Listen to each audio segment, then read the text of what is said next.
राजाश्रय बोलते हैं हम। राजा ही आश्रय देता है भ्रष्टाचारियों को।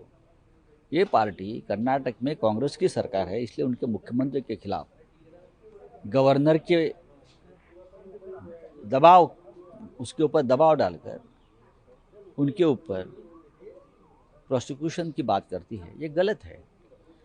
आपने मुख्यमंत्री को दिल्ली के जेल में डाला, आपने झारखंड के मुख्यमंत्री को जेल में डाला, जनता ने आपका बहुमत खींच लिया, फिर भी आप सुधर नहीं रहे हैं। ये कौन सी मस्ती है? कर्नाटक में कांग्रेस पार्टी का बहुमत है सबसे ज़्यादा। अगर ये है तो येडियुरप्पा को क्यों छोड़ा आपने? बीजेपी के जो मुख्यमंत्री थे येडियुरप्पा, उनके ऊपर कौन से केसेस आप देखिए ना। लैंड स्कैम है और स्कैम है, सभी स्कैम है उनके ऊपर।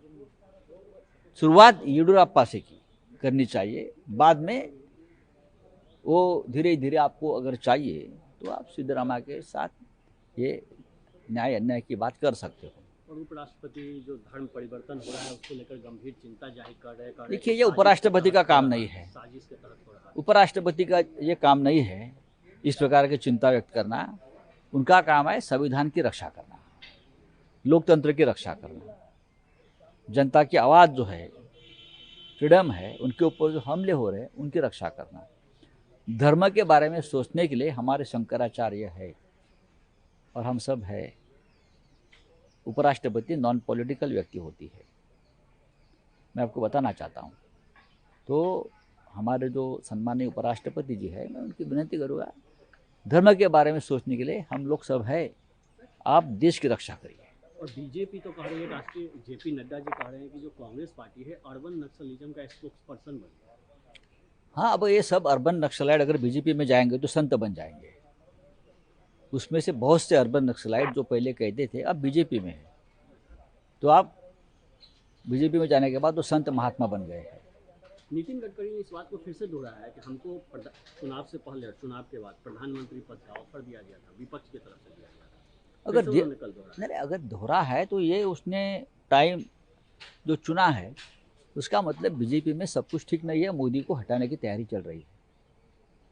और एक तरह से गडकरी साहब ने कहा कि मैं प्रधानमंत्री पद का दावेदार हूँ, मुझे प्रधानमंत्री, और किसी को नहीं ऑफर दिया बीजेपी में, गडकरी साहब को ही क्यों? ऑफर तो और लोगों को मिला होगा ना, मुझे मालूम है। लेकिन गडकरी साहब ने आप खुल कर बात कही है, उसका मतलब है अब मोदी जी 75 साल के हो गए तो उनको जाना तय है। और आरएसएस और जो उनके समर्थक है पार्टी में, वो गडकरी साहब को प्रधानमंत्री पद पर देखना चाहते हैं। उत्तर प्रदेश के बाद हिमाचल सरकार ने सेम ऑर्डर जारी किया कि रेस्टोरेंट में जो लोग एम्प्लॉई हैं उनका वेरिफिकेशन होना चाहिए, उसका नाम डिस्प्ले होना चाहिए। फिर अब हिमाचल प्रदेश सरकार का यू टर्न हो गया है। देखिए, ये फंडे होते रहेंगे, दूसरा कुछ काम नहीं है बीजेपी के पास।